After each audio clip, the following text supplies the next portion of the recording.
두 분께 여쭤보고 싶은 건 지금 명태균 게이트라고 하는 분들도 있고 명태균 씨가 뭐 게이트까지 가느냐 뭐 이런 얘기들은 있지만 여기서는 편의적으로 명태균 게이트라고 하겠습니다. 명태균 게이트가 불러올 전국의 향후 전망. 김영건 전 의원께서는 이게 점점 문제를 복잡하게 만들 것이라고 말씀 주셨는데 예. 전체적으로는 뭐 박 실장님도 동의하실 것 같은데 어떻게 보십니까? 이게 뭐 말씀하신 대로 명태균이라는 사람의 정체를 지금 정확하게 누군들 알겠습니까? 또 아시던 분들이 다 지금 모른다고 하니 더더욱 그저 얘기할 수가 없는데 뭐 정치 브로커겠죠. 여론조사를 이렇게 뭐 빙자한. 근데 이제 먼저 두 가지 말씀드리겠습니다. 국민적인 인식 차원과 대통령 선거전과 그다음에 윤석열 대통령과 연계 여부 이것인데 첫 번째는 아마 많은 정치인들이나 정치에 관여하시는 분들은 굉장히 알고 있지만 우리나라 정치가 지금 굉장히 이렇게 돌아가고 있어요.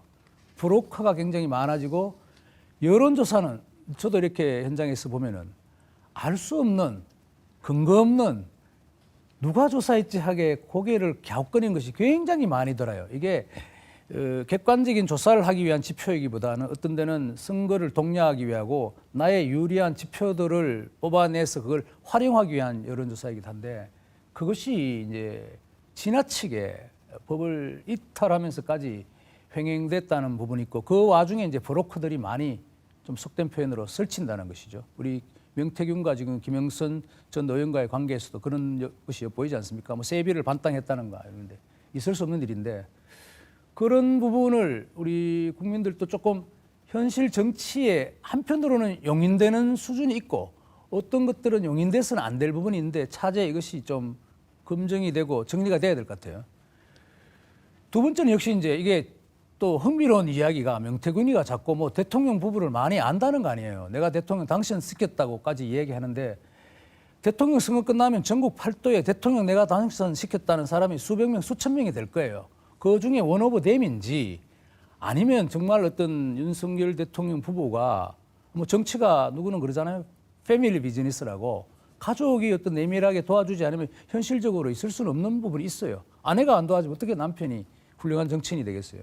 그런 측면에서 뭔가 이렇게 명태균과 관계됐다는 것인데 이것도 제가 보기에는 뭐 적절 수준의 시간을 갖고 대통령 내지는 대통령실에서 해명이 좀 필요하고 한편으로는 그렇게 거둬들이는 부분이 있다면은 그렇게까지 파장이 일으켜지지는 않을 것 같습니다. 그런데 네. 물론 뭐가 뜻한 게 없는지 그 부분은 알 수가 없겠죠. 이 강효경 씨가 내가 리스트 공개하겠다고 예. 그냥 하는 말이 아니라 실제로 이런 일이 있었던 정치인들이 27명이라고 여야 정치인 명단 공개하지 않았습니까? 김영건 의원 보시기에 신빙성 얼마나 있다고 보십니까? 저는 우리가 그 적용하는 잣대는 동일해야 한다고 생각합니다. 그것이 여당이든 야당이든 내가 좋아하는 정파이든 아니든 간에 동일한 잣대를 들이대야 되는데 이미 명태균 씨하고 그 관계되는 사람들 사이에서는 정치자금법 위반 사례가 구체적으로 의혹을 가질 만하거든요. 그렇다면 법적인 수사에 들어가야죠. 저는 이 사건이 생각보다 훨씬 더 큰 파장을 불러일으킬 수 있다. 그런 앞으로 내용이 나올 가능성이 있다. 이렇게 보는 이유는 일단 김건희 여사와 대통령과 여당의 거물 정치인들이 직간접적으로 많이 관련되어 있다는 것이 지금 나오고 있고 그리고 이 시점쯤 되면 벌써 압수수색을 하고 구속영장 신청을 했었어야죠. 그런데 검찰이 못하고 있지 않습니까? 이 얘기는 되짚어서 명태균이 무엇을 가지고 있을지 모른다라는 얘기거든요. 명태균 씨도 자기 나 구속시키려면 구속시켜봐. 한 달 내에 무슨 일이 벌어지나 보자. 이렇게 얘기하는데도 아무런 조치를 못하고 있다는 거예요. 네. 이것은 역설적으로 이 사건의 폭발성을 입증하는 것일 수도 있다. 네. 이렇게 보고 있어요. 명태균 리스트가 아니까 강혜경 리스트 네, 뭐. 네. 근데 강혜경 씨는 일단 제가 보기에는 누가 말했다 하는 것을 말한 사람이 다시 내가 전해 들었다는 거예요. 네.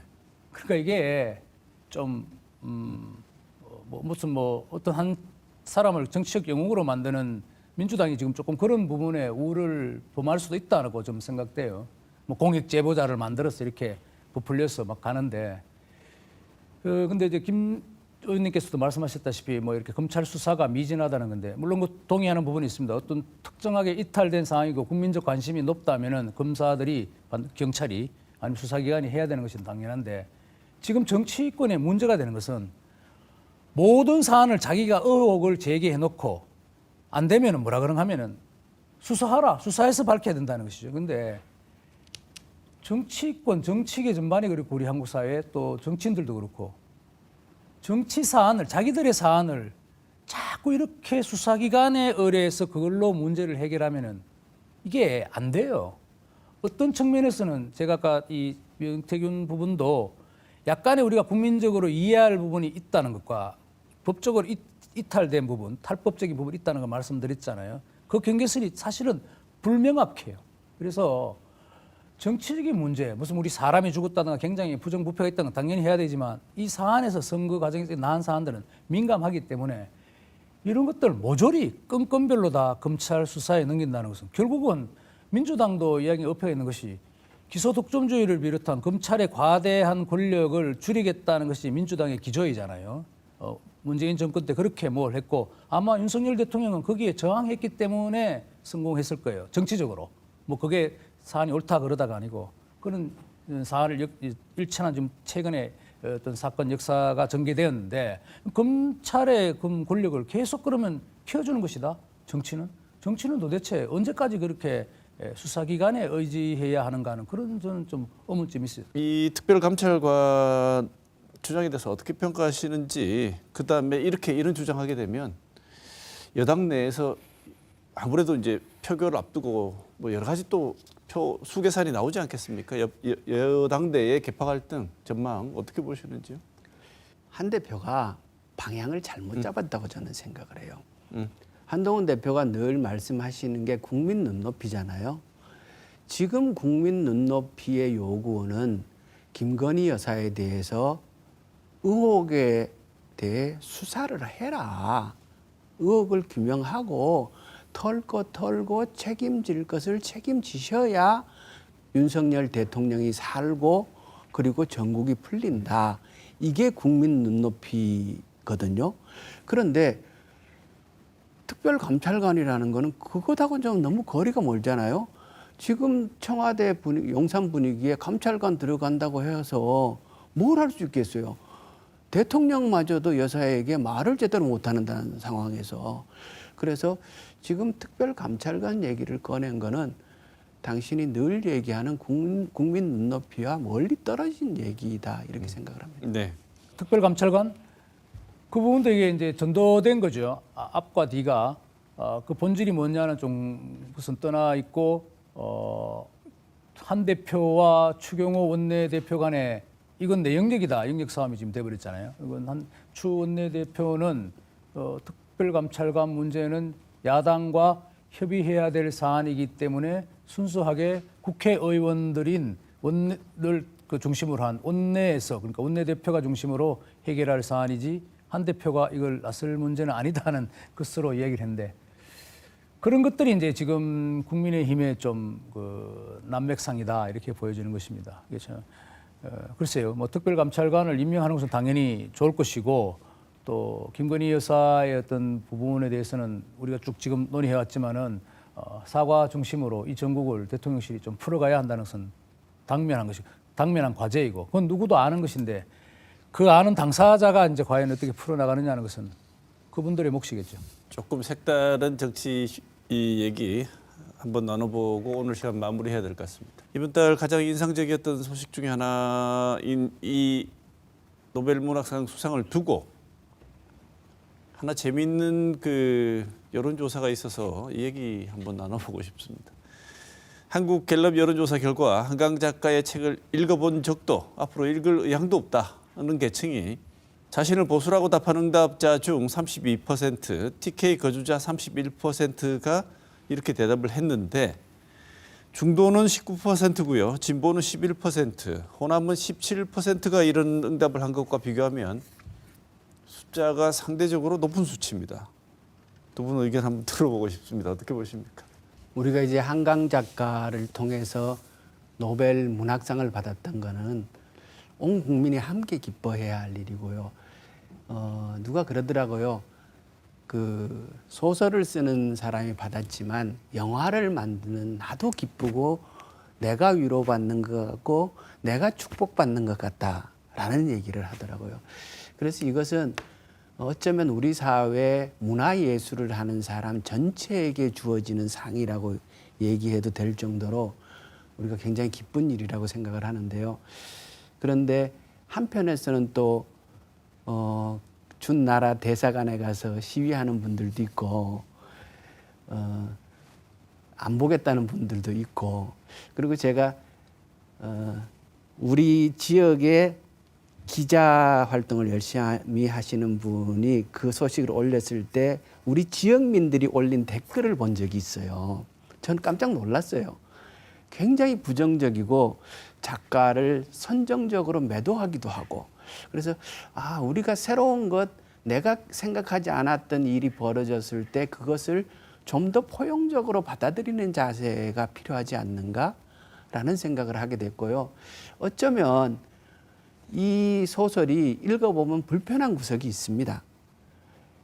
가부장제, 국가폭력, 트라우마 이런 내용들을 다루기 때문에 읽는데 불편한 면이 있으나 사실 불편한 것이 나에게 남는 거거든요.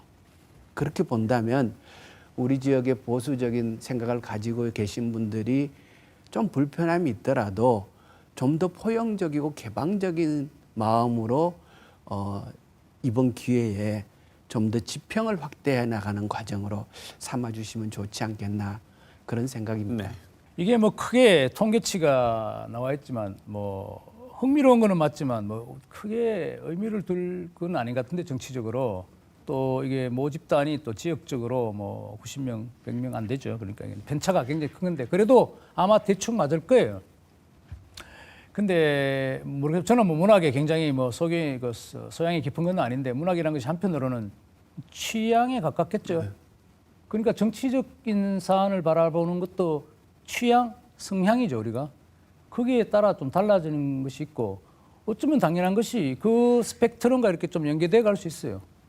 뭐 이문열 소설가를 좋아한다는 사람이라면 좀 약간 또 우파적인 그런 있을 거고, 채식주의자 뭐 등등 쓴 이게 한강 작가는 뭐 저는 읽어봤을 때 솔직히 뭐 약간 흥미로운 주제들은 있는데 솔직히 노벨상을 타리라고 그런 것때 예상을 못했어요.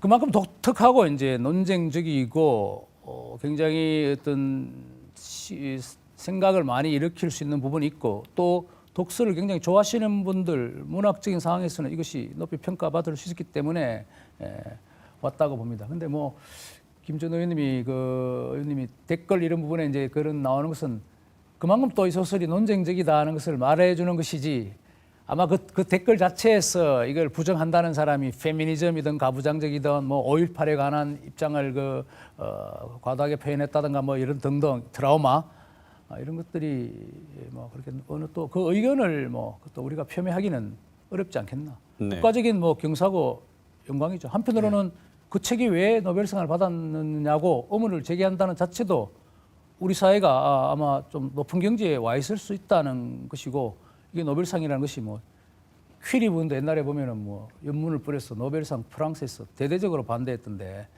뭐 그런 게 있으니까 노벨상이라는 것이 아마 특히 문학 작품은 설왕설래가 오가는 그런 부분이 아닌가 생각합니다. 네. 오늘 두 분 모시고 또 진행한 월간 정치, 오늘은 여당 얘기를 집중적으로 다뤄봤습니다. 박재일 영남일보 논설실장, 김영건 전 더불어민주당 의원 두 분 모시고 오늘 좋은 말씀 많이 들었습니다.